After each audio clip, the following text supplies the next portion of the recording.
Hi guys, and welcome to the Club Sports Wrap-Up, the show that tells you all you need to know in the world of Liberty Club sports.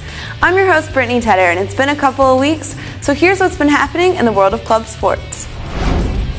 The men's Division I hockey team saw action in a 2-game homestand against number 15 Stony Brook, and then 2 games against number 4 Delaware. The Flames had a hard-fought battle with the Sea Wolves. In the first game, the Flames got ahead 2-0, but Stony Brook came back to tie it 2-2.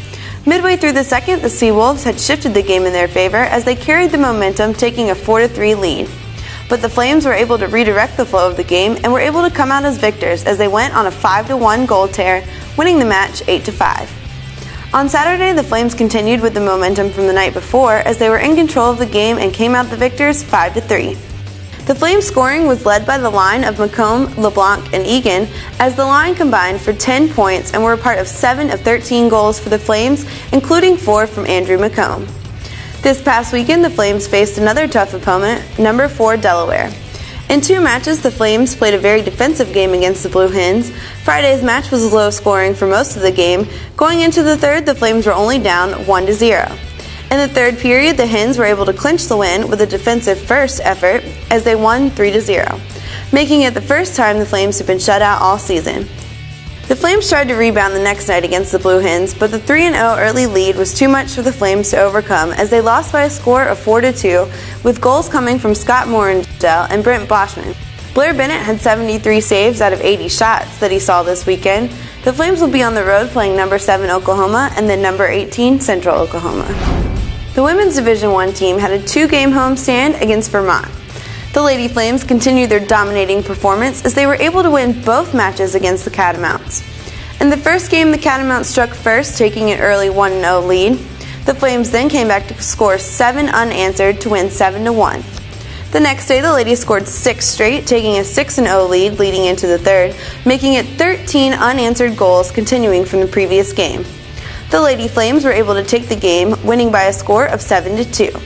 Key performers in both games for the Flames were Stacey Christians, who had 3 goals and 3 assists, Sarah Stevenson, who had 2 goals and 3 assists, and Madison Fisher, who had 1 goal and 3 assists.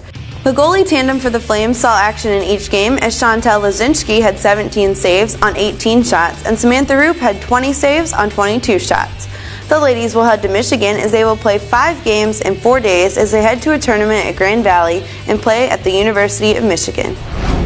The men's Division II team was on the road the past 2 weekends against Kennesaw State and at the Siena Showcase. In the first weekend, the Flames had a tough road match against the Owls. In the first meeting, the Flames came from behind to take a late lead going into the third with goals from Clinton Nye, Neil Henderson, and Kyle Frey. The Flames couldn't hold the lead, though, as the Owls of Kennesaw scored a tying goal in the closing minutes to force overtime. The game looked like it was headed for a shootout until Brad Docksetter buried one in the back of the net with 1 second remaining, giving the Flames the victory.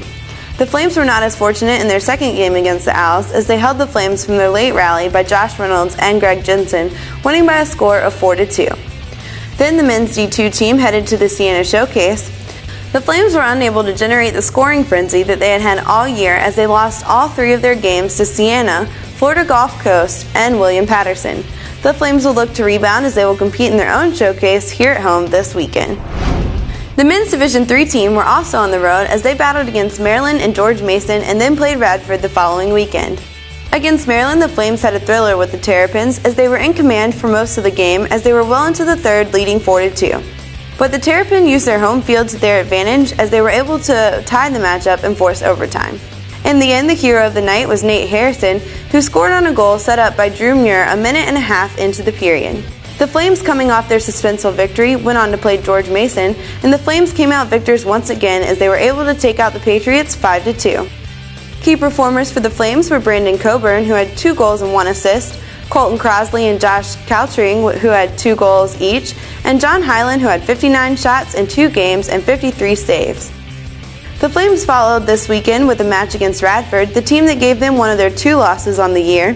The Flames were able to avenge their loss as they won 5-1, led by captain Brandon Coburn and fellow forward Colton Crosley, who paved the way for the Flames on their scoring success. The Flames will host Kennesaw State next in a 2-game homestand this weekend. The women's Division II team was at home last weekend against American University and then on the road against Slippery Rock and California University of Pennsylvania. At home, the Flames played a tough battle against the Lady Eagles of American University as Tierney Murphy led the way with 31 saves in the net. But in the end, the Lady Flames fell to the Lady Eagles, losing by a score of 2-0. The ladies then traveled to Pennsylvania to face Slippery Rock and California University of Pennsylvania. Against Slippery Rock, the Flames fell short as they lost 3-1. The next night, the Flames rallied from a 1-0 deficit leading into the third and won 2-1 with goals from Kate Flanders and the game winner from Sarah Niemi. Kate Flanders led the team in goals, scoring 2, 1 in each game. Leanne Niemi had 50 saves on 54 shots in both games. The team will be off until next semester when they have a rematch against division rival Westchester at home on January 22nd. The men's lacrosse team hosted their fall tournament last weekend. The men's team had a good showing as they went 2-1 in the tournament against tough opponents, beating Virginia Military Institute 8-3 and Southern Virginia University 12-8, and lost to George Washington 11-3. The Flames' key performers for the tournament were Drew Walters, who had 8 goals and 5 assists, and Derek Haywood with 4 goals and 3 assists. The Flames will be off until next spring for the start of their regular season. The men's paintball team saw action this past week as they hosted their first Liberty Open that saw over 18 teams competing. Liberty fared well at the tournament as they had 3 teams place at the meet. Liberty White finished 15th, Liberty Blue finished 6th, and Liberty Red took home the ultimate prize as they came away tournament champs. The men's wrestling team saw its first bit of action this past week as it made its debut in the National Collegiate Wrestling Association. They competed in a dual quad meet at Lynchburg College and went to Middle Tennessee State for a dual meet. In Lynchburg, the Flames shut out their first 2 opponents, blanketing Lynchburg College and Virginia Tech. The premier matchup was to be the Newport News Apprentice School, which is currently ranked 10th in the country. Winning all 3 matches for the Flames were Justin Branham, Keyshawn Ward, Royal Betteringer, and Nick Knowles. The Liberty University wrestling team split up this past weekend, sending the majority of the squad to Murfreesboro, Tennessee for the Middle Tennessee State University duels, and 8 were sent to Virginia Tech for the Hokie Open and NCAA Division I tournament. Senior Scotty Clymer won 3 matches at the Hokie Open and then withdrew due to injury. Sophomore Royal Betteringer became the first Liberty wrestler to place in this prestigious tournament by placing 4th and going 5-2 on the day. Meanwhile, the rest of the wrestling team went 3-0 for the day, taking home the championship trophy. This put the Flames wrestlers at 6-0. With the defeat of number 14th ranked Middle Tennessee State this past weekend, Liberty is now ranked 5th in the country in the National Collegiate Wrestling Association. The wrestlers will split again this weekend, traveling to King College Open in Bristol, Tennessee, and to the NC State Open in Raleigh, North Carolina. The Ultimate Frisbee team also had 2 tournaments of their own here at home.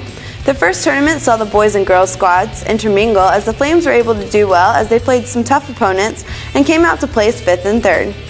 The second tournament was for the men's squad, and they were able to take 3rd in a strong tournament against High Point, Piedmont, Bridgewater, and a few local club teams. Liberty's crew team competed at Head of the South in Georgia this past weekend.